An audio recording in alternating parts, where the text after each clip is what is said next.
ಈ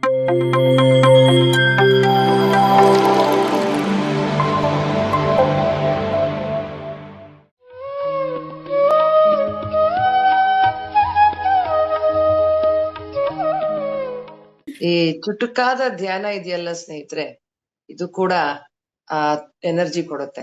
ನೀವು ಪ್ರತಿದಿನ ನಾವು ಹೇಳ್ತೇವೆ, ನಿಮ್ಮ ವಯಸ್ಸೆಷ್ಟು ಅಷ್ಟು ಹೊತ್ತು ಕೂತ್ಕೋಬೇಕು, ಅಷ್ಟು ನಿಮಿಷ ಕೂತ್ಕೋಬೇಕು ಅಂತ. ಅದ್ರ ಮಧ್ಯದಲ್ಲಿ ಈ ಚಿಕ್ಕ ಚಿಕ್ಕ ಧ್ಯಾನಗಳನ್ನ ಮಾಡ್ಬೋದು.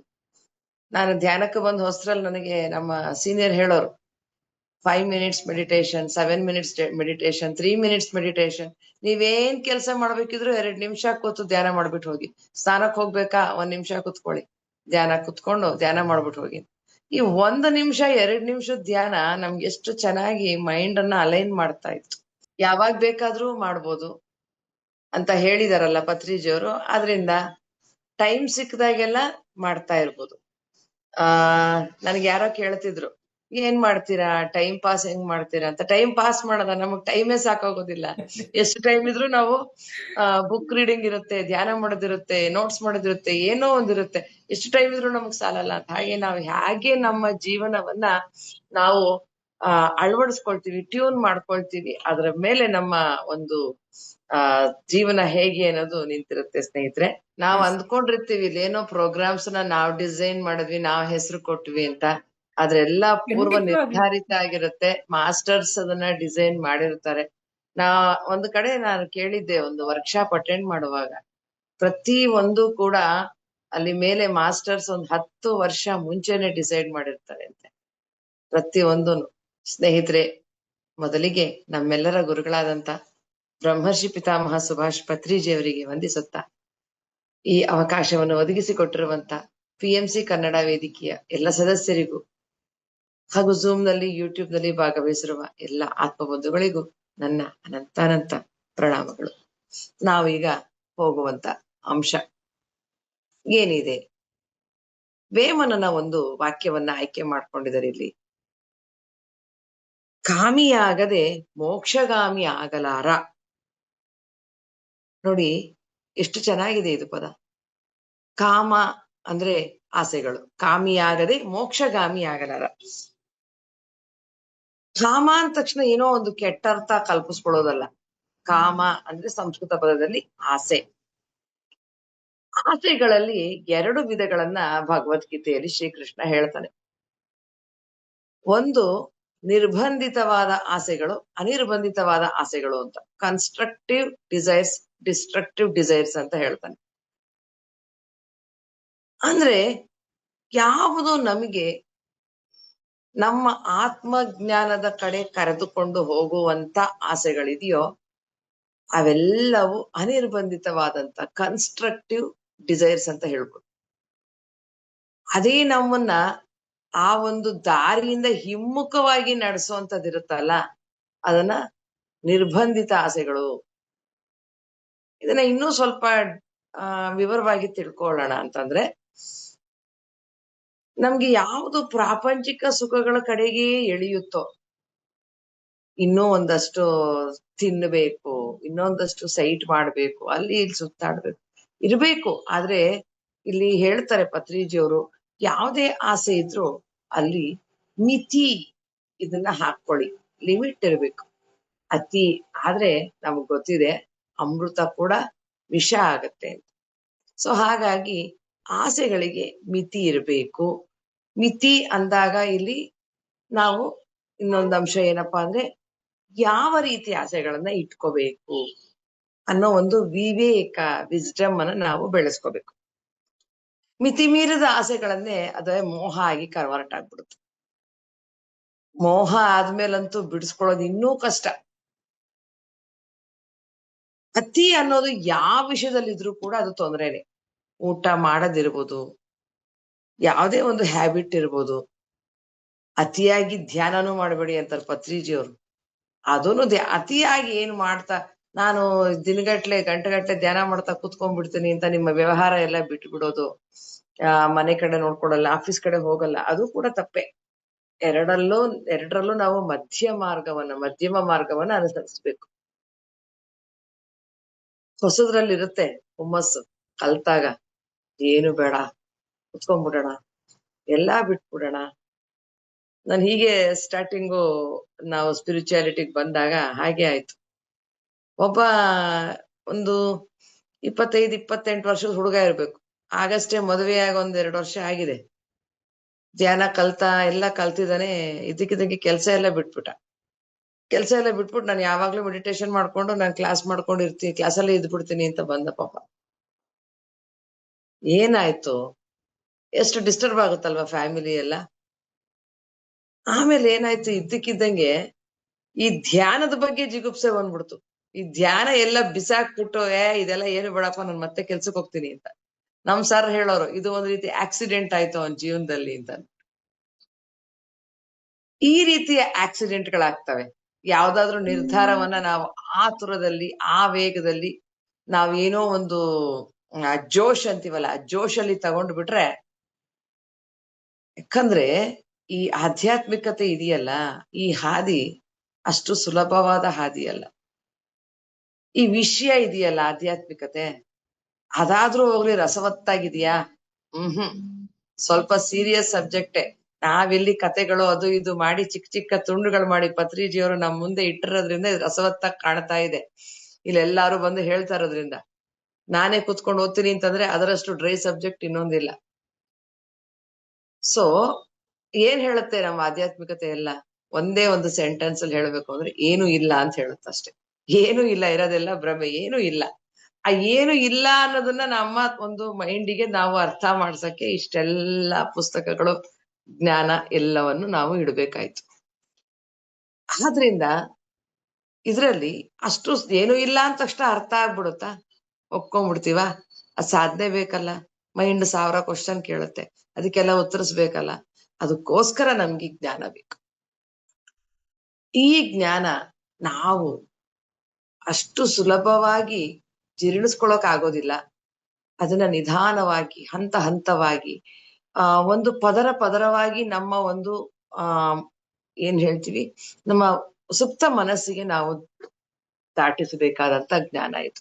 ಸೊ ಆದ್ರಿಂದ ಆತರ ಬೇಡ, ನಿಧಾನವಾಗಿ ಎಲ್ಲವನ್ನೂ ಮಾಡೋಣ. ಅದ್ರಿಂದ ಅತಿ ಬೇಡ. ಅತಿ ಅನ್ನೋದಕ್ಕೆ ಇದು ಹೇಳಕ್ ಬಂದೆ. ಅತಿಯಾದ ಊಟ, ಅತಿಯಾದ ವಿಹಾರಗಳು, ಅತಿಯಾದ ಒಂದು ಸಿಹಿ ತಿನ್ನೋದು, ಏನು ಅತಿ ಬೇಡ. ಕೋಪ, ಅತಿಯಾಗಿ ಕೋಪ ಮಾಡ್ಕೊಳ್ಳುವಂಥದ್ದು, ಅದನ್ನೇ ದೊಡ್ಡ ಹೆಗ್ಗಳಿಕೆ ತರ ಹೇಳ್ಕೊಳ್ತಿರ್ತಾರೆ ಕೆಲವರು. ಕೋಪ ಬಂದ್ರೆ ಅವನು ಮನುಷ್ಯನೇ ಅಲ್ಲ, ಅದೇ ಗ್ರೇಟ್ನೆಸ್, ಅದೇ ದೊಡ್ಡ ಕ್ವಾಲಿಫಿಕೇಶನ್ ಅಂತ. ಮನುಷ್ಯ ಆಗದಿರೋದು ಕ್ವಾಲಿಫಿಕೇಶನ್. ಹಾಗೆ ನಾವು ನಮ್ಮ ಮಿತಿಗಳನ್ನ ಇಟ್ಟುಕೊಂಡು ನಾವೀ ದಾರಿಯಲ್ಲಿ ಸಾಗಬೇಕು. ಯಾವಾಗ ನಾವು ಮಿತಿ ಇಟ್ಕೊಳ್ತೀವಿ, ಆಗ ನಮ್ಮ ಅಂತರಾತ್ಮದ ಪ್ರಬೋಧನೆಗಳು, ಅಂದ್ರೆ ನಮ್ಮ ಇಂಟ್ಯೂಷನ್ಸ್, ಅಂತರ್ವಾಣಿ ಅನ್ನೋದು ಮೊಳಗೋದಿಕ್ಕೆ ಪ್ರಾರಂಭ ಆಗುತ್ತೆ. ಅದನ್ನ ಗಮನಿಸೋದಿಕ್ಕೆ ಪ್ರಾರಂಭ ಮಾಡ್ತೀವಿ. ಆಗ ಯಾರದನ್ನ ತಮ್ಮ ಅಂತರ್ವಾಣಿಯನ್ನ ಗಮನಿಸ್ತಾರೆ, ಅವರು ನಿತ್ಯ ಶ್ರೇಯಸ್ಸು ಹೊಂದುತ್ತಾರೆ ಅಂತ ಹೇಳ್ತಾರೆ. ಶ್ರೇಯಸ್ಸು ಅಂದ್ರೆ ಮೋಕ್ಷ. ಯಾವಾಗ್ಲೂ ಮೋಕ್ಷವನ್ನ ಹೊಂದುತ್ತಾರೆ. ಇದು ಸಾಧ್ಯ ಆಗೋದು ಧ್ಯಾನ ಸಾಧನೆ ಮೂಲಕ ಮಾತ್ರ ಸ್ನೇಹಿತರೆ. ಈಗ ಯಾರ್ಯಾರು ಏನೇನ್ ಹೇಳಿದ್ದಾರೆ ಧ್ಯಾನದ ಬಗ್ಗೆ ಅಂತ ನೋಡೋಣ. ನಿನ್ನೆ ಹೇಳಿದೆ ನಾನು, ಎಲ್ಲಾರು ಹೇಳಿದ್ದಾರೆ ಅಂತ ಹೇಳಿದೆ. ಇವಾಗ ಏನ್ ಹೇಳಿದ್ದಾರೆ ಅಂತ ನೋಡೋಣ. ಮೊದಲನೇದಾಗಿ ಗೌತಮ ಬುದ್ಧ ಏನ್ ಹೇಳಿದ್ದಾರೆ ಅಂತಂದ್ರೆ, ಬುದ್ಧ ಪ್ರಬೋಧಿತ ಆನಾಪಾನಸತಿ ಅಂತ ಬಂದಿದೆ ಇಲ್ಲಿ. ಬುದ್ಧ ಬರೋಬ್ಬರಿ 6 ವರ್ಷಗಳ ಕಾಲ ಕಾಡು ಮೇಡುಗಳು, ಗುರುಕುಲಗಳು, ಊರು ಕೇರಿ ಎಲ್ಲ ಅಲಿತಾರೆ ಪಾಪ. ಎಲ್ಲ ಯಾರು ಎಲ್ಲಿ ಹೇಳಿದ್ರು ನೋಡು, ಅಲ್ಲಿ ಇಂಥ ಟೆಕ್ನಿಕ್ ಹೇಳ್ಕೊಡ್ತಾರೆ, ಅದರಿಂದ ನಿನಗೆ ಮೋಕ್ಷ ಸಿಗ್ತದೆ, ತಕ್ಷಣ ಅಲ್ಲಿಗೆ ಹೋಗ್ಬಿಡೋದು. ಅದು ಎಷ್ಟು ದೂರ ಇರ್ಲಿ, ಎಷ್ಟೆಷ್ಟು ಓಡಾಡಿದಾನೆ ಅಂತಂದ್ರೆ ಆಶ್ಚರ್ಯ ಆಗುತ್ತೆ. ಎಲ್ಲೋ ಗಯಾ ಹತ್ರ ಕಾಡು, ಮತ್ತಿಲ್ಲೆಲ್ಲೋ ಈ ಕಡೆ ದಕ್ಷಿಣದ ಮೂಲೆ, ಆ ಕಡೆಗೆಲ್ಲೋ ಪೂರ್ವ ಪಶ್ಚಿಮ, ಇಡೀ ಭಾರತದಲ್ಲಿ ಅಷ್ಟೇ ಅಲ್ಲ, ಎಲ್ಲಾ ಕಡೆ ಹೋಗೋದು, ಕಾಡುಗಳು ಮೇಡುಗಳು. ಅಲ್ಲಿ ಏನು ಊಟಕ್ಕೆ ಇದೆಯಾ ಇಲ್ವಾ, ಅವ್ರಿಗೆ ಮಲ್ಕೊಳಕ್ ಇಲ್ವಾ, ಏನು ಯೋಚನೆ ಮಾಡಲ್ಲ. ಈ ಒಂದು ವಿದ್ಯೆ ಹೇಳ್ಕೊಡ್ತಾರಂತೆ ಯಾರೋ ಗುರುಗಳಂದ್ರೆ ಹೋಗ್ಬಿಡ್ತಿದ್ರು. ಹಾಗೆ ಹೋಗಿ ಹೋಗಿ ಹೋಗಿ ಅವ್ರು ಕಲ್ತು ತಾವು ಒಂದು ಜ್ಞಾನೋದಯವನ್ನ ಪಡೆದಂತ ವಿಷಯ ಅಂತಂದ್ರೆ ಈ ಆನಾಪಾನಸತಿ ಅಂತ ಹೇಳ್ಬೋದು. ಈ ಆನಾಪಾನಸತಿ, ಅಂದ್ರೆ ಬುದ್ಧನ ಒಂದು ಪಾಳಿ ಭಾಷೆಯಲ್ಲಿ ಉಚ್ಛ್ವಾಸ, ಅಂದ್ರೆ ಪ್ರಾಣವಾಯು ಇದನ್ನ ನಾವು ತಗೊಳ್ಳುವಂಥದ್ದು, ಒಳಗಡೆ ತಗೊಳ್ಳುವಂಥದ್ದು ಪೂರಕ ಅಂತಾನು ಹೇಳ್ತೀವಿ. ಅಪಾನ ಅಂತಂದ್ರೆ ನಿಶ್ವಾಸ. ನಾವು ಅಪಾನ ವಾಯು ಅಂತ ಕೂಡ ಹೇಳ್ತೀವಿ, ಹೊರಗಡೆ ಹೋಗುವಂತದಕ್ಕೆ. 5 ರೀತಿ ವಾಯುಗಳಲ್ಲಿ ಪಾನ ಅಪಾನ ಅಂತ ಹೇಳ್ತೀವಲ್ಲ, ಅಪಾನ ವಾಯು ಅಂದ್ರೆ ಹೊರಗಡೆ ಹೋಗುವಂಥದ್ದು. ಹೀಗೆ ಅಪಾನ ಅಂತಂದ್ರೆ ನಿಶ್ವಾಸ ಅಂದ್ರೆ ಉಸಿರನ್ನ ಹೊರಗಡೆ ಬಿಡುವಂಥದ್ದು. ಸತಿ ಅಂದ್ರೆ 2 ಸೇರುವಂಥದ್ದು, ಹೊರಗೆ ಬಿಟ್ಟ ಉಸಿರು ಒಳಗೆ ತೆಗೆದುಕೊಂಡ ಉಸಿರು ಎರಡೂ ಸೇರುವಂಥದ್ದು ಸತಿ, ಕೂಡ್ಕೊಂಡಿರುವಂಥದ್ದು. ಅಂದ್ರೆ ಒಂದು ಪಾಯಿಂಟ್ ಅಲ್ಲಿ ನಾವು ಉಸಿರು ಬಿಡ್ತಿರೋದು, ಉಸಿರು ಹೀಗೆ ಹೋಗ್ತಾ ಇರೋದು, ಇದು ಬಿಡ್ತಾ ಇರೋದು, ಅಂದ್ರೆ ಇದು ಹಿಂಗ್ ಬರ್ತಾ ಇರುತ್ತೆ, ಇದು ಹೋಗ್ತಿರುತ್ತೆ, ಅದು ಎರಡೂ ಇಲ್ಲಿ ಸೇರುತ್ತೆ. ಆ ಜಾಗವನ್ನ ಗಮನಿಸಿ ಅಂತ ಹೇಳ್ತಾರೆ. ಭ್ರೂ ಮಧ್ಯೆ ನೀವು ಗಮನಿಸ್ತಾ ಕೂತ್ಕೊಳ್ಳಿ, ಆ 2 ಮೀಟಿಂಗ್ ಪಾಯಿಂಟ್ ಅನ್ನ ನಿಮ್ಗೆ ಗೊತ್ತಾಗುತ್ತೆ. ಆನಾಪಾನಸತಿ ಅಂದ್ರೆ ಅದು. ಅಲ್ಲಿ ನಾವು ಒಂದು ಮಾತು ಹೇಳ್ತೇವೆ, ಶ್ವಾಸದ ಮೇಲೆ ಗಮನ. ಶ್ವಾಸದ ಮೇಲೆ ನೀವು ಗಮನ ಹರಿಸಿದ್ರೆ ಅದನ್ನ ಸುಖ ಪ್ರಾಣಾಯಾಮ ಅಂತ ಕರೆದ್ರು. ಧ್ಯಾನ ಹೇಗ್ ಮಾಡ್ಬೇಕು ಮೇಡಮ್, ಈಗಾಗ್ಲೇ ಪ್ರಾಕ್ಟಿಕಲ್ ಮಾಡ್ಸಿದ್ದಾರೆ, ಆದ್ರೂ ಒಂದ್ ಸಾರಿ ಹೇಳ್ತೇನೆ, ಹೊಸಬ್ರಿದ್ರು ವಿಡಿಯೋ ನೋಡೋರಿದ್ರೆ ಅವರಿಗೆ ಸಹಾಯ ಆಗುತ್ತೆ. ಕೈಗಳ ಸುಖವಾಗಿ ಹಾಯಾಗಿ ಕೂತ್ಕೊಂಡ್ಬಿಡ್ಬೇಕು. ಚಿಕ್ಕ ಮಕ್ಳಾದ್ರೆ ನಾವು ಗೋಡೆ ಹೊರ್ಕೋಬೇಡಿ ಅಂತ ಕೂರಿಸ್ತೀನಿ, ಯಾಕಂದ್ರೆ ಗೋಡೆ ಹೊರ್ಕೊಂಡ್ಬಿಟ್ರೆ ಅವ್ರು ನಿದ್ದೆ ಮಾಡ್ಬಿಡ್ತಾರೆ ಅಂತ. ದೊಡ್ಡವರಿಗೆ ಹೇಗ್ ಬೇಕೆ ಹಾಗೆ ಕೂತ್ಕೊಳ್ಳಿ. ಎರಡೂ ಕೈಗಳನ್ನ ಹೀಗೆ ನಾವು ಧ್ಯಾನ ಮುದ್ರೆ ಅಂತ ತೋರಿಸ್ತೇವೆ, ಹೀಗೆ ಹೆಣಿಬೇಕು. ಧ್ಯಾನ ಮುದ್ರೆಯಲ್ಲಿ ಇಟ್ಕೊಂಡು ಕಣ್ಣು ಮುಚ್ಕೊಂಡು ಸಹಜವಾಗಿ ಸುಮ್ಮನೆ ಕುಳಿತುಕೊಂಡು ಉಚ್ಛ್ವಾಸ ನಿಶ್ವಾಸಗಳನ್ನ ಗಮನಿಸ್ತಾ ಹೋಗೋದು. ಚೇರ್ ಮೇಲೆ ಕೂತಿದ್ರೆ ಮಾತ್ರ ಕಾಲ್ಗಳನ್ನ ಹೀಗೆ ಕ್ರಾಸ್ ಮಾಡಿ ಕೆಳಗ್ ಕೂತಿದ್ರೆ ಚಕಮಕ್ಲೆ ಹಾಕಿರ್ತೀರ, ನೋ ಪ್ರಾಬ್ಲಮ್. ಕಾಲ್ಗಳನ್ನ ಕ್ರಾಸ್ ಮಾಡ್ಬೇಕಾದ್ರೂ ಬಲಗಾಲ್ ಮೇಲೆ ಎಡಗಾಲು, ಎಡಗಾಲ್ ಮೇಲೆ ಬಲಗಾಲು, ಯಾವ್ದು ಅಂತ ತಲೆ ಕೆಡ್ಸ್ಕೊಳ್ಳೋದ್ ಬೇಡ. ಯಾವ ಕಾಲ್ ಮೇಲೆ ಯಾವ ಕಾಲ್ ಬೇಕಾದ್ರೂ ಹಾಕ್ಬೋದು, ನಿಮ್ಮ ಅನುಕೂಲ. ಇಲ್ಲಿ ಏನ್ ಮಾಡ್ತೀವಿ, ಉಸಿರಾಟ ಅನ್ನೋದು ತನ್ನಷ್ಟಕ್ಕೆ ತಾನೇ ನಡೀತಾ ಇರುತ್ತೆ. ನಿಮ್ಮ ಒಂದು ಇಂಟರ್ಫಿರೆನ್ಸ್ ಏನೂ ಇಲ್ಲ, ನಿಮ್ಮ ಒಂದು ಮಧ್ಯ ಪ್ರವೇಶಿಸುವಂತದ್ದು ಏನೂ ಇಲ್ಲ. ಜಸ್ಟ್ ಸುಮ್ಮನೆ ಕೂತ್ಕೊಂಡ್ರೆ ಸಾಕು, ಉಸಿರಾಟ ತನ್ನಷ್ಟು ತಾನು ನಡೀತಾ ಇರುತ್ತೆ. ಯಾಕಂದ್ರೆ ಈ ಉಸಿರಾಟ ಒಂದೇ, ನಾವು ಕಣ್ಣು ಮುಚ್ಚಿದಾಗ್ಲೂ ಕಣ್ಣು ಬಿಟ್ಟಾಗ್ಲೂ ನಡೀತಾ ಇರೋಂಥದ್ದು, ರಾತ್ರಿಲ ನಡೀತಾ ಇರುತ್ತೆ. ಅದಕ್ಕೆ ಅದನ್ನೇ ತಗೊಳ್ತಾರೆ. ಬೇರೆ ತಗೊಳ್ಳೋಣ ಅಂತಂದ್ರೆ ಅದು ಮಧ್ಯೆ ಮಧ್ಯೆ ಬ್ರೇಕ್ ಆಗುತ್ತದೆ. ಉಸಿರಾಟ ಯಾವಾಗ್ಲೂ ಇರುತ್ತೆ, ಅದರಿಂದ ಉಸಿರಾಟ ತಗೊಳ್ತಾರೆ. ಈ ಉಸಿರಾಟ ಅದು ತನ್ನಷ್ಟು ತಾನೇ ನಡೀತಾ ಇರೋದನ್ನ ಗಮನಿಸ್ಬೇಕು ಹೊರತು ನೀವು ಅಂತ ಸೌಂಡ್ ಮಾಡೋದು, ಮೂಗು ಮತ್ತೆ ಏನೋ ಸೊಟ್ಟ ಮಾಡೋದು, ಏನಾದ್ರೂ ನಿಮ್ ಪ್ರಯತ್ನ ಮಾಡೋದು ಏನೂ ಮಾಡ್ಬಾರ್ದು. ಕಣ್ಣು ಹಿಂಗೆ ಕಿವುಚೋದು ಏನೂ ಮಾಡ್ಬಾರ್ದು. ಜಸ್ಟ್ ಸುಮ್ನೆ ಕೂತ್ಕೊಳ್ಳುವಂಥದ್ದು ಅಷ್ಟೇ.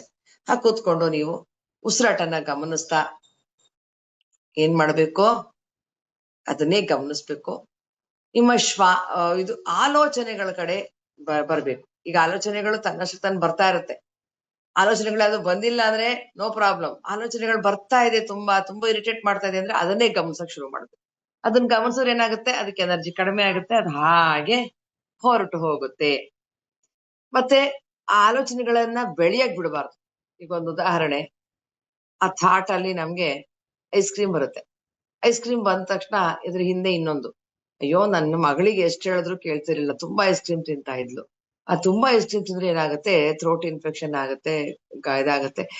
ಲಾಸ್ಟ್ ಟೈಮ್ ಥ್ರೋಟ್ ಇನ್ಫೆಕ್ಷನ್ ಆಗಿದ್ದಾಗ ಡಾಕ್ಟರ್ ಹತ್ರ ಹೋಗಿದ್ದೆ, ಅದೇನೋ ಮೆಡಿಸಿನ್ ಕೊಟ್ರಪ್ಪ, ಅದು ಏನು ವರ್ಕೇ ಆಗ್ಲಿಲ್ಲ. ಆ ವರ್ಕ್ ಆಗ್ಲಿಲ್ಲ ಅಂದ ತಕ್ಷಣ ಹೀಗೆ ಆ ವರ್ಕ್ ಅಂದ ತಕ್ಷಣ ಇನ್ನೊಂದು, ಆ ವರ್ಕ್ ಬಿದೋಗ್ಬಿಡ್ತಲ್ಲ, ಅವತ್ ಮಾಡಕ್ ಹೋಗಿದ್ದೆ ಆಗ್ಲೇ ಇಲ್ಲ, ಈ ವರ್ಕ್ ಪೆಂಡಿಂಗ್ ಇದೆ. ಪೆಂಡಿಂಗ್ ಅಂದ ತಕ್ಷಣ ನೋಡು, ಅವ್ರನ್ನೇ ಎಷ್ಟ್ ಹೇಳ್ದೆ ಇದನ್ನ ಮಾಡು ಅಂತ ಮಾಡ್ಲಿಲ್ಲ. ಹಾಗೆ ಈ ಲಿಂಕ್ಸ್ ಏನಾಗುತ್ತೆ, ಬೆಳ್ಕೊಂಡ್ ಬೆಳ್ಕೊಂಡ್ ಬೆಳ್ಕೊಂಡ್ ಎಲ್ಲಿಗೋ ಹೋಗಿ ನಿಂತ್ಕೊಂಡು ಮೈಂಡ್ ಫುಲ್ ಡಿಸ್ಟರ್ಬ್ ಆಗಿರುತ್ತೆ. ಎಲ್ ಶುರು ಮಾಡಿದ್ದು ನಾನು ಅಂತ ನೋಡಿದ್ರೆ ಜಸ್ಟ್ ಒಂದು ಐಸ್ ಕ್ರೀಮ್, ತಣ್ಣಗಿರೋ ಐಸ್ ಕ್ರೀಮ್ ನೆನೆಸ್ಕೊಂಡು ಫುಲ್ ಬಿಸಿ ಆಗೋಯ್ತು ಬಾಡಿ ಎಲ್ಲ. ಯಾರ ಮೇಲೋ ಕೋಪ, ಅವ್ರಿಗೆ ಎಷ್ಟು ದಿನ ಆಯ್ತು ಫೋನ್ ಮಾಡಿ, ಆ ಕೆಲ್ಸನೇ ಮಾಡ್ಲಿಲ್ಲ ಅವ್ರು, ಫುಲ್ ಕೋಪ ಬಂದು ಮೈಂಡ್ ಡಿಸ್ಟರ್ಬ್ ಆಗಿ ಆಮೇಲೆ ಜ್ಞಾಪಕ ಬಂತು, ನಾನು ಎಲ್ಲಿದ್ದೆ, ಐಸ್ ಕ್ರೀಮ್ ಅಲ್ಲಿ ಇದ್ದೆ ಅಲ್ವಾ. ಸೊ ತಿರ್ಗಾ ತಗೊಂಬಂದು ಐಸ್ ಕ್ರೀಮ್ ಹತ್ರನೇ ನಿಲ್ಸಿ ಕಟ್ ಮಾಡಿ, ಅಥಾಟ್ ಐಸ್ ಕ್ರೀಮ್ ಅಂದ್ರೆ ಐಸ್ ಕ್ರೀಮ್ಗೆ ಕಟ್. ಮತ್ತೆ ಐಸ್ ಕ್ರೀಮ್ ತಿಂದ್ರೆ ಏನಾಗುತ್ತೆ, ನೋ ನೆಕ್ಸ್ಟ್ ಸೆಂಟೆನ್ಸ್ ಹೋಗೋದೇ ಬೇಡ, ಅಲ್ಲಿಗೆ ಕಟ್, ನೆಕ್ಸ್ಟ್ ಸೆಂಟೆನ್ಸ್ ಬೇಡ, ಅಷ್ಟಿಗೆ ಸ್ಟಾಪ್ ಮಾಡೋಣ ಅಂತ ಹೇಳ್ಬೇಕು. ಆ ರೀತಿ ನೀವು ಆಲೋಚನೆಗಳನ್ನ ಕಟ್ ಮಾಡ್ತಾ ಮಾಡ್ತಾ ಶ್ವಾಸದ ಕಡೆ ಗಮನ ಕೊಡ್ತಾ ಇದ್ರೆ, ಈ ಒಂದು ಮೈಂಡ್ಗೆ ಒಂದು ಏನಪ್ಪಾ ಅಂತಂದ್ರೆ ಅಲ್ದಾಡೋ ಬುದ್ಧಿ ತುಂಬಾನೇ. ಅದಕ್ಕೆ ಮನಸ್ಸನ್ನ ಮರ್ಕಟ ಅಂತ ಕರೀತಾರೆ. ಅದಕ್ಕೆ ಏನ್ ಮಾಡ್ಬೇಕು, ಹಿಡಿದು ನಿಲ್ಲಿಸ್ಬೇಕು ಒಂದ್ ಕಡೆ ಅಂತಂದ್ರೆ ಅದಕ್ಕೊಂದ್ ಕೆಲಸ ಕೊಟ್ಬಿಡ್ಬೇಕು. ಆ ಕೆಲ್ಸನೇ ಶ್ವಾಸವನ್ನ ಗಮನಿಸುವಂಥದ್ದು. ಈ ಶ್ವಾಸ ಗಮನಿಸ್ತಾ ಗಮನಿಸ್ತಾ ಗಮನಿಸ್ತಾ ಏನಾಗುತ್ತೆ, ಈ ಥಾಟ್ಸ್ ಅನ್ನೋದು ಕಡಿಮೆ ಆಗ್ತಾ ಬರುತ್ತೆ. ಕಡಿಮೆ ಆಗಿ ಆಗಿ ಆಗಿ ಒಂದಿನ ಸೆಸೇಷನ್ ಆಫ್ ಥಾಟ್ಸ್ ಅಂತೀವಿ. ಥಾಟ್ಸೇ ಇರುದಿಲ್ಲ, ಏನಿರಲ್ಲ, ಜಸ್ಟ್ ಸುಮ್ನೆ ಕುತ್ಕೊಂಡ್ಬಿಡ್ತೀವಿ. ಸಿಂಪ್ಲಿಸಿಟಿ, ಆಲೋಚನಾ ರಹಿತ ಸ್ಥಿತಿ, ಆ ಸ್ಥಿತಿಗೆ ಹೋಗ್ತೀರಾ ಸ್ನೇಹಿತರೆ. ಇಲ್ಲಿ ಮತ್ತೆ ಮುಂದೆ ಯಾರು ಏನ್ ಹೇಳ್ತಾರೆ, ಶ್ರೀಕೃಷ್ಣ ಭಗವದ್ಗೀತೆಯ 6ನೇ ಅಧ್ಯಾಯದಲ್ಲಿ, ಅದಕ್ಕೆ ಧ್ಯಾನ ಯೋಗ ಅಂತಾನೆ ಹೆಸರು ಕೊಟ್ಬಿಟ್ಟಿದ್ದಾನೆ. ಧ್ಯಾನ ಹೇಗೆ ಮಾಡ್ಬೇಕು, ಯಾವ ಆಸನದಲ್ಲಿ ಕೂತ್ಕೋಬೇಕು, ಎಲ್ಲಿ ಕೂತ್ಕೋಬೇಕು, ಯಾವ ಸಮಯದಲ್ಲಿ ಮಾಡ್ಬೇಕು, ಎಷ್ಟು ಆಹಾರ ತಗೋಬೇಕು, ಏನ್ ತಗೋಬಾರದು, ಪ್ರತಿಯೊಂದು ಡೀಟೇಲ್ಸ್ ಇದೆ, ನೀವು ನೋಡ್ಬೋದು. ಅಲ್ಲೊಂದು 13ನೇ ಶ್ಲೋಕದಲ್ಲಿ ಬರುತ್ತೆ, 6ನೇ ಅಧ್ಯಾಯ. ಸಮಂ ಕಾಯ ಶಿರೋ ಗ್ರೀವಂ ಧಾರಯನ್ ಅಚಲ ಸ್ಥಿರ ಸಂಪ್ರೇಕ್ಷ ನಾಸಿಕಾಗ್ರಮ ಸ್ವಂ ದಿಶಶ್ಚಾನವಲೋಕಯನ್ ಅಂತ. ಅಂದ್ರೆ ಸಮಂ ಕಾಯ ಶಿರೋ ಗ್ರೀವಂ ಅಂದ್ರೆ ನೇರವಾಗಿ ಕುಳಿತುಕೊಳ್ಳಿ, ತಲೆ ದೇಹ ಎಲ್ಲ ನೇರವಾಗಿರ್ಲಿ. ಇವಾಗ ನೀವು ಕಣ್ಣು ಮುಚ್ಕೊಂಡು ನಿಮ್ಮ ಉಸಿರಾಟನ ಗಮನಿಸಿ ಅಂತ ಹೇಳ್ತಾನೆ. ನಾವು ಹೇಳ್ತೀವಿ ಹೆಂಗಾರು ಕೂತ್ಕೊಳ್ಳಿ ಪರವಾಗಿಲ್ಲ ಅಂತ, ಯಾಕಂದ್ರೆ ಕೆಲವರಿಗೆ ಕೆಲವು ಸಮಸ್ಯೆಗಳು ಇರ್ತವೆ, ಅದರಿಂದ ಅವ್ರು ಕೂರಕ್ ಆಗಲ್ಲ. ಕೆಲವರು ನನ್ಗೆ ಹೀಗೆ ಯಾರಿಗೋ ಒಬ್ರಿಗೆ ಮೆಡಿಟೇಷನ್ ಹೇಳ್ಕೊಡ್ತೀನಿ ಬನ್ನಿ ಅಂದ್ರೆ, ಅಯ್ಯೋ ನೀವು ಕೆಳಗಡೆ ಕೂರಿಸ್ತೀರಪ್ಪ ನಂಗೆ ಬರಕ್ಕಾಗಲ್ಲ ಅಂದ್ರು. ಇಲ್ಲ ಇಲ್ಲ ಮೇಡಮ್, ಸೋಫಾ ಮೇಲೆ ಕೂತ್ಕೋಬಹುದು, ಎಲ್ಲಿ ಬೇಕಾದ್ರೆ ಕೂತ್ಕೋಬಹುದು ಬನ್ನಿ ಅಂತ ಹೇಳಿದ್ಮೇಲೆ ಬಂದ್ರು. ಹಾಗೆ ಕೆಲವೊಂದ್ರಿಗೆ ಆಗೋದಿಲ್ಲ. ಆದ್ರಿಂದ ನಾವು ಆಸನಗಳ ಬಗ್ಗೆ ಯಾಕೆ ಕೂತ್ಕೋಬೇಕಿದೆಲ್ಲ ನಾವು ಒತ್ತಾಯ ಮಾಡೋದಿಲ್ಲ, ಹೇಗಾರು ಕೂತ್ಕೊಳ್ಳಿ, ಜಸ್ಟ್ ಮೆಡಿಟೇಷನ್ ಮಾಡಿ ಅಂತ ಹೇಳ್ತೇವೆ. ಇಲ್ಲಿ ಶರೀರ ಕುತ್ತಿಗೆ ಇದನ್ನೆಲ್ಲ ಶಿರಸನ್ನ ಸಮವಾಗಿ ನೇರವಾಗಿ ನಿಲ್ಲಿಸ್ಕೊಂಡು ಪ್ರಶಾಂತ ಹೃದಯದಲ್ಲಿ ಕೂತ್ಕೊಂಡು ದೃಷ್ಟಿಯನ್ನ ನಾಸಿಕಾಗ್ರದ ಮೇಲೆ ಇಡಿ ಅಂತ ಹೇಳ್ತಾನೆ. ಪ್ರಶಾಂತ ಹೃದಯ ಹೆಂಗೆ ಬರ್ತದೆ, ಧ್ಯಾನ ಮಾಡಿ ಪ್ರಶಾಂತ ಹೃದಯ ಬರ್ಬೇಕು. ಮೊದಲೇ ಪ್ರಶಾಂತ ಹೃದಯ ಇಟ್ಕೊಂಡ್ರೆ ಧ್ಯಾನ ಎಲ್ಲಿ ಮಾಡ್ತೀವಿ. ಅದರಿಂದ ಪ್ರಶಾಂತ ಹೃದಯ ಅಂದ್ರೆ ಆದಷ್ಟು ನಮ್ಮ ಥಾಟ್ಸ್ ಅನ್ನ ಕಡಿಮೆ ಮಾಡ್ಕೊಂಡು, ನಾನು ಇವಾಗ ಧ್ಯಾನಕ್ಕೆ ಬಂದಿದ್ದೀನಿ, ಧ್ಯಾನ ಕೂರ್ತಾ ಇದ್ದೀನಿ, ಧ್ಯಾನ ಘಟಿಸ್ಬೇಕು ನನಗೆ ಅಂತ ಅಂದ್ಕೊಂಡು ಧ್ಯಾನ ಮಾಡೋ ಅಷ್ಟೇ. ಹಾಗೆ ಇದ್ರಲ್ಲಿ ಇನ್ನೊಂದು ಗೀತಾಮೃತದಲ್ಲಿ, ಶ್ರೀಮದ್ ಭಗವದುತ್ತರ ಗೀತಾಮೃತ ಅಂತ, ಅದ್ರಲ್ಲಿ ಏನ್ ಹೇಳ್ತಾರೆ ನೋಡೋಣ. ಪ್ರಣಷ್ಟ ಶ್ವಾಸ ನಿಶ್ವಾಸ ಸಮಸ್ತ ವಿಷಯಗ್ರಹ ನಿಶ್ಚೇಷ್ಟ ನಿರ್ವಿಕಾರಶ್ಚಲ ಜಯತಿ ಯೋಗಿನಾಂ ಅಂತ. ಪ್ರಣಷ್ಟ ಶ್ವಾಸ ನಿಶ್ವಾಸ ಅಂದ್ರೆ ಉಚ್ಛ್ವಾಸ ನಿಶ್ವಾಸವನ್ನ ಯಾವ ಯೋಗಿ ನಿಲ್ಲಿಸಬಲ್ಲನೋ ಅಂತಹವನು ಇಷ್ಟಾನಿಷ್ಟಗಳನ್ನ ಗ್ರಹಿಸ್ತಾನೆ, ಅನಗತ್ಯ ಕಾರ್ಯಗಳನ್ನ ಮಾಡೋದು, ವಿಕಾರಗಳನ್ನ ಹೊಂದುವುದು ಎನ್ನುವುದರಿಂದ ರಕ್ಷಿಸಲ್ಪಟ್ಟು ದೈವತ್ವನ ಹೊಂದ್ತಾನೆ ಅಂತ. ಯಾರು ಉಚ್ಛ್ವಾಸ ನಿಶ್ವಾಸವನ್ನ ನಮ್ಮ ಮೂಗಿನ ತುದಿಯಲ್ಲಿ ನಾವಿಲ್ಲಿ ನಾಸಿಕಾಗ್ರದಲ್ಲಿ ನಿಲ್ಲಿಸ್ತೀವೋ ಅವ್ರಿಗೆ ನೋಡಿ ಎಷ್ಟು ಸಂಯಮ ಬರುತ್ತೆ, ವಿಲ್ ಪವರ್ ಬರುತ್ತೆ ಅಂದ್ರೆ. ಇಷ್ಟಾನಿಷ್ಟಗಳನ್ನ ಗ್ರಹಿಸ್ತಾರೆ ನೋಡಿ. ಏನೋ ಆಸೆ ಇರುತ್ತೆ, ತಿಂದಿಲ್ಲ ಅಂದ್ರೂ ಅವರಲ್ಲಿ ಗ್ರಹಣ ಶಕ್ತಿ ಇರುತ್ತೆ. ಅನಗತ್ಯ ಕಾರ್ಯಗಳನ್ನ ಮಾಡೋದು, ಅನಗತ್ಯವಾದ ಕೆಲಸಗಳನ್ನ ಮಾಡೋದಿಲ್ಲ, ವಿಕಾರಗಳನ್ನ ಹೊಂದೋದು ಅಂದ್ರೆ ಈ ಬದಲಾವಣೆಯನ್ನ ಹೊಂದೋದಿಲ್ಲ, ಯಾವಾಗಲೂ ರಕ್ಷಿಸಲ್ಪಟ್ಟು ದೈವತ್ವನ್ನ ಹೊಂದಿರ್ತಾರೆ. ಉಚ್ಛ್ವಾಸ ನಿಶ್ವಾಸಗಳು ಹೇಗ್ ನಿಲ್ತಾವಪ್ಪ ಅಂತಂದ್ರೆ, ನಾವು ಶ್ವಾಸದ ಮೇಲೆ ಗಮನ ಇಟ್ಟಾಗ, ನಮ್ಮ ಒಂದು ಮೆಂಟಲ್ ಬಾಡಿ ಏನಿದೆ ಅದಕ್ಕೆ ನಾವು ಕೆಲಸ ಕೊಟ್ಟಾಗ ಶ್ವಾಸನ ಗಮನಿಸ್ತಾ ಇರುತ್ತೆ. ಹೀಗೆ ನಾವು ಶ್ವಾಸದ ಮೇಲೆ ಗಮನಿಸ್ತಾ ಇದ್ದಾಗ ಏನಾಗುತ್ತೆ, ಈ ಥಾಟ್ಸ್ ಎಲ್ಲ ಏನಾಗುತ್ತೆ, ಚಿಕ್ಕದಾಗ್ಬಿಡುತ್ತೆ. ದೊಡ್ಡದಾಗಿರೋ ಥಾಟ್ಸ್ ಫಸ್ಟ್ ಚಿಕ್ಕದಾಗತ್ತೆ, ಚಿಕ್ಕದಾಗಿರೋ ಥಾಟ್ಸ್ ಏನಾಗುತ್ತೆ, ಮಧ್ಯ ಥಾಟ್ಸ್ ಎಲ್ಲ ಹೋಗ್ಬಿಡುತ್ತೆ, ಒಂದ್ ಥಾಟ್ಗೆ ಗ್ಯಾಪ್ ಸಿಗುತ್ತೆ. ಅದಕ್ಕೆ ಇದನ್ನ ಏನಂತ ಹೇಳ್ತಾರೆ ಪತ್ರಿಜಿಯವರು, ಚಿತ್ತವೃತ್ತಿ ನಿರೋಧ ಅಂತ ಕರೆದ್ರು. ಆಲೋಚನೆಗಳಿಲ್ದಿರೋ ಸ್ಥಿತಿ ಬಂದಾಗ ಆ ವ್ಯಕ್ತಿ ಯೋಗವನ್ನ ಹೊಂದುತ್ತಾರೆ. ಯೋಗ ಅಂತಂದ್ರೆ ಜ್ಞಾನ ಯೋಗ, ಈ ಒಂದು ಮೋಕ್ಷ ಮುಕ್ತಿಯ ಸ್ಥಿತಿಯನ್ನ ಹೊಂದುತ್ತಾರೆ ಅಂತ.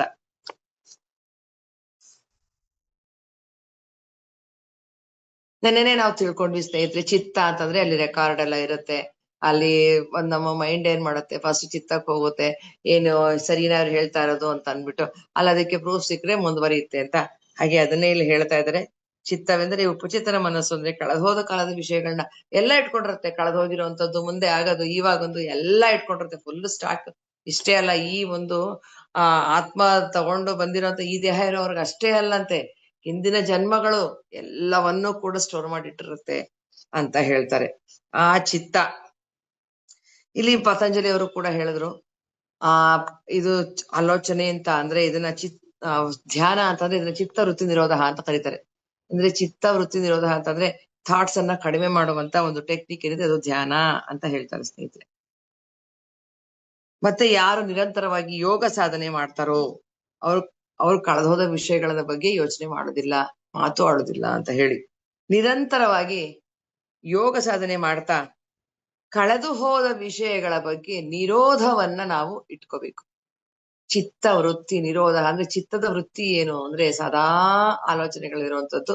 ಆ ವೃತ್ತಿಯ ನಿರೋಧ ಅಂದ್ರೆ ಅದನ್ನ ವಿರುದ್ಧವಾಗಿರುವಂತದ್ದು, ಅಂದ್ರೆ ಥಾಟ್ಸ್ ಇಲ್ಲದೆ ಇರುವಂತ ಸ್ಥಿತಿಗೆ ನಾವು ತಗೊಂಡು ಹೋಗೋದು ಧ್ಯಾನದಿಂದ ಮಾತ್ರ.